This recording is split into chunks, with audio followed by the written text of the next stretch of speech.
भगवान विष्णु ने धर्म की रक्षा हेतु हर काल में अवतार लिया। वैसे तो भगवान विष्णु के अनेक अवतार हुए, उसमें से 10 अवतार ऐसे हैं जो कि प्रमुख रूप से स्थान पाते हैं। आज हम इस वीडियो में भगवान विष्णु के 10 अवतारों से जुड़ी पौराणिक कथाओं के बारे में बताने जा रहे हैं। नमस्कार दोस्तों, स्वागत है आपका हमारे इस चैनल पे। अगर आप हमारे चैनल पे नए हैं तो चैनल को सब्सक्राइब करना ना भूलें। तो चलिए जानते हैं भगवान विष्णु के 10 अवतारों के बारे में। मत्स्य अवतार।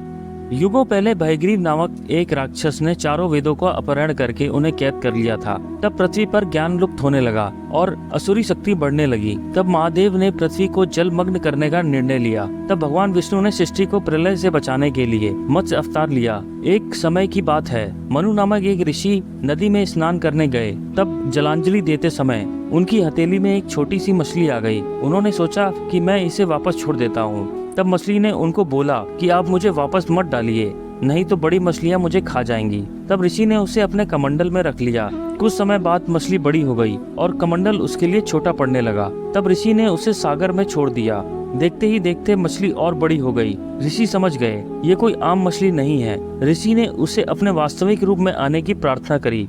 ऋषि की प्रार्थना सुन भगवान विष्णु प्रकट हुए और उन्होंने बोला, कुछ दिनों बाद यहाँ एक बड़ा सा प्रलय आएगा और समस्त पृथ्वी उसमें डूब जाएगी, और मैं चाहता हूँ कि तुम अपनी पत्नी और सारे पशु पक्षियों के जोड़े और बीजों को लेकर एक नाव में बैठ जाओ।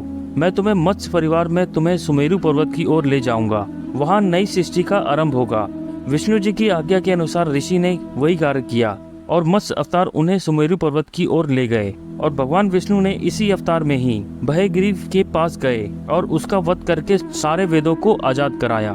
कूर्म अवतार। धर्म ग्रंथों के अनुसार भगवान विष्णु ने कूर्म यानी कछुए का अवतार लेकर समुद्र मंथन में सहायता की थी। भगवान विष्णु के कूर्म अवतार को कच्छप अवतार भी कहा जाता है। एक बार महर्षि दुर्वासा ने देवताओं के राजा और समस्त देवताओं को श्राप देकर शक्तिहीन बना दिया। सभी देवता जब भगवान विष्णु जी के पास गए तो उन्होंने देवताओं को असुरों के साथ समुद्र मंथन करने को कहा। भगवान विष्णु के कहे अनुसार देवता असुरों के साथ समुद्र मंथन के लिए तैयार हो गए। समुद्र मंथन करने के लिए मंदार पर्वत को मथानी और नागराज वासुकी को नैति बनाया गया। देवताओं और असुर अपने मतभेद को बुलाकर मंदार पर्वत को उखाड़कर समुद्र में ले गए। और जब मंदार पर्वत के नीचे कोई आधार नहीं होने के कारण वह डूबने लगा, तब भगवान विष्णु ने एक विशाल कूर्म का अवतार लेकर मंदार पर्वत के नीचे आधार बन गए। कूर्म के विशाल पीठ पर मंदार पर्वत तेजी से घूमने लगा और इस प्रकार समुद्र मंथन पूरा हुआ।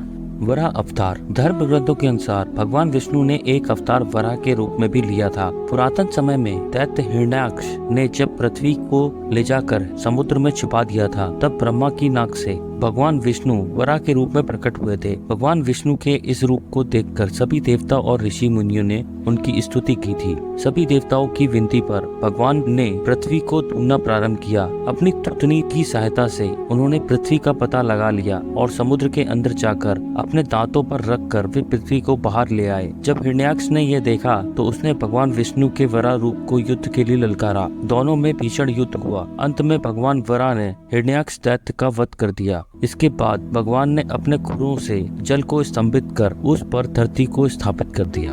भगवान नरसिंह अवतार। भगवान विष्णु ने नरसिंह अवतार लेकर राजा हिरण्यकश्यप का वध किया था। धर्म ग्रंथों के अनुसार दैत्यों के राजा हिरण्यकश्यप स्वयं को भगवान से अधिक बलवान मानता था। उसे मनुष्य, देवता, पक्षी, पशु न दिन में न रात में न धरती पर न आकाश में न शस्त्र से न अस्त्र से मरने का वरदान प्राप्त था। उसके राज्य में जो भी भगवान विष्णु की पूजा करता था उसे मृत्युदंड दिया जाता था। उसके पुत्र का नाम प्रहलाद था। बचपन से ही वह भगवान विष्णु के परम भक्त था। जब हिरण्यकश्यप को ये बात पता चली तो वो बहुत क्रोधित हुआ और प्रहलाद को समझाने का बहुत प्रयास किया, लेकिन फिर भी जब प्रहलाद नहीं माना तो हिरण्यकश्यप ने उसे मृत्युदंड दे दिया। हर बार भगवान विष्णु के चमत्कार से वह बच गया। हिरण्यकश्यप की बहन होलिका थी जिसे अग्नि से न जलने का वरदान प्राप्त था। वह प्रहलाद को लेकर अग्नि में बैठ गई। तब भी भगवान विष्णु की कृपा से प्रहलाद बच गया और होलिका जल गई। जब हिरण्यकश्यप स्वयं प्रहलाद को मारने वाला था तो भगवान विष्णु नरसिंह अवतार लेकर खंबे से प्रकट हुए और उन्होंने नाखूनों से हिरण्यकश्यप का वध कर दिया। वामन अवतार। सतयुग में राजा बलि ने स्वर्ग लोक पर अपना अधिकार कर लिया था। सभी देवता इस विपत्ति से बचने के लिए भगवान विष्णु के पास गए। तब भगवान विष्णु ने कहा, मैं स्वयं देवी माता अदिति के गर्भ से उत्पन्न होकर तुम्हें स्वर्ग का राज्य वापस दिलाऊंगा। कुछ समय पश्चात राजा बलि ने एक महान यज्ञ का आयोजन किया। तब भगवान वामन राजा बलि की यज्ञशाला में पहुंच गए और राजा बलि से 3 पग धरती दान में मांगी। राजा बलि के गुरु शुक्राचार्य भगवान की लीला को समझ गए थे। उन्होंने बलि को दान देने से मना कर दिया, लेकिन बलि ने फिर भी भगवान वामन को 3 पग धरती दान में देने का संकल्प कर लिया। भगवान वामन ने विशाल रूप धारण किया, एक पग धरती पर, दूसरा पग स्वर्ग में। जब तीसरा पग रखने के लिए कोई स्थान नहीं बचा तो राजा बलि ने भगवान वामन को अपने सर पर पग रखने के लिए कहा। बलि के सर पर पग रखते ही वो पाताल लोक पहुंच गया। बलि की दानवीरता देखकर भगवान ने उसे पाताल लोक का स्वामी बना दिया। इस प्रकार भगवान विष्णु के इस अवतार ने देवताओं को और राजा देवराज इंद्र को स्वर्ग लोक वापस दिलाया। परशुराम अवतार। भगवान विष्णु के छठे अवतार परशुराम जी का जन्म महर्षि जमदग्नि और रेणुका देवी के यहाँ देवराज इंद्र के वरदान से हुआ था। उसी दौरान शस्त्रर्जुन नाम का एक क्रूर राजा था, जिसको भगवान दत्तात्रेय से वरदान प्राप्त था कि उसे कोई भी मार नहीं सकता, इसलिए उसका अहंकार बढ़ गया था। एक दिन वो शिकार करते हुए महर्षि जमदग्नि के आश्रम पहुंच गया। उसने महर्षि से कहा, मेरा नाम सहस्त्र है, मैं शिकार करते हुए भटक गया हूँ, क्या मैं आपके आश्रम में थोड़ा विश्राम कर सकता हूँ? ऋषि जमदग्नि ने राजा का स्नेह पूर्वक आदर सत्कार किया। उनके पास कामधेनु गाय थी, जो कि अद्भुत गुणों वाली गाय थी। जब राजा सहस्त्र ने वो गाय देखी तो उसके मन में लोभ का जन्म हुआ और उसे अपने साथ ले जाने की इच्छा उसने महर्षि से व्यक्त की, परंतु महर्षि ने उसे मना कर दिया, जिससे राजा बहुत क्रोधित हो गया और जबरदस्ती के साथ कामधेनु को अपने साथ ले गया। जब ये बात परशुराम जी को पता चली तो वो बहुत क्रोधित हुए और राजा सहस्त्र के पास गए और बोले, राजन, मुझे कामधेनु वापस कीजिए, अन्यथा परिणाम अच्छा नहीं होगा। इसके लिए आपको मेरे साथ युद्ध करना होगा। राजा सहस्त्र और परशुराम जी के बीच घमासान युद्ध हुआ। परशुराम जी ने उसका वध कर दिया। उस वक्त का बदला लेने के लिए सहस्त्र के पुत्रों ने राजा परशुराम जी की अनुपस्थिति में ऋषि जमदग्नि का वध कर दिया। इस बात का आघात लगने पर रेणुका देवी सती हो गई। ये सारी घटना का पता जब परशुराम जी को लगा तब वो अत्यंत क्रोधित हो गए। तब उन्होंने प्रतिज्ञा ली, मैं क्षत्रिय वंश का विनाश कर दूंगा। इसके बाद परशुराम जी ने पृथ्वी से 21 बार क्षत्रियों का वध किया। जब ऋषि ऋषिक ने उन्हें यह पाप करने से रोका तब वो शांत हुए। श्री राम अवतार। त्रेता युग में राक्षस राज रावण का बहुत ही आतंक था, उसे देवता भी डरते थे। उसके वध के लिए भगवान विष्णु ने राजा दशरथ के यहाँ माता कौशल्या के गर्भ से पुत्र रूप में जन्म लिया। उन्होंने अपने पिता का मान और मर्यादा का पालन करते हुए राजपथ छोड़ अपने भाई लक्ष्मण और पत्नी सीता के साथ 14 साल वनवास में बिताए।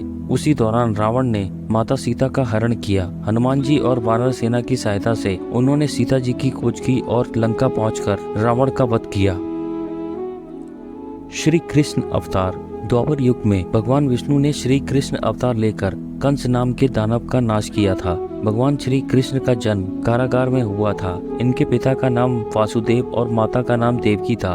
भगवान श्री कृष्ण ने इस अवतार में अनेक चमत्कार किए और दुष्टों का सर्वनाश भी किया। भगवान श्री कृष्ण ने महाभारत के युद्ध के दौरान अर्जुन के मार्गदर्शक और सारथी बने। और इतना ही नहीं, उन्होंने अर्जुन को जो ज्ञान दिया था वो आज भगवत गीता के नाम से जाना जाता है, जो कि आज भी हमें धर्म के मार्ग पर चलने की शिक्षा देता है। भगवान विष्णु के ये अवतार सभी देवताओं में सबसे श्रेष्ठ माना जाता है। बुद्ध अवतार। धर्म ग्रंथों के अनुसार बौद्ध धर्म के प्रवक्ता गौतम बुद्ध भी भगवान विष्णु के अवतार थे। गौतम बुद्ध का जन्म राजा सुशोधन के यहाँ हुआ। उनका नाम सिद्धार्थ रखा गया। राजकुमार होने के कारण सिद्धार्थ सांसारिक दुखों से दूर थे, पर जब उनका परिचय इस संसार की विकृत परिस्थिति से हुआ तब उन्होंने सांसारिक मोह त्याग दिया और ज्ञान की प्राप्ति के लिए और तपस्या हेतु वो निकल पड़े। ज्ञान की प्राप्ति के लिए वो एक वटवृक्ष के नीचे जाकर काफी सालों तक उन्होंने तपस्या की। तब उन्हें ज्ञान की प्राप्ति हुई और तब से वे भगवान बुद्ध कहलाए। उन्होंने अपनी शिक्षा के द्वारा सत्य और अहिंसा का प्रचार किया और लोगों को मध्य मार्ग का उपदेश दिया। इसी तरह उन्होंने बौद्ध धर्म की स्थापना की।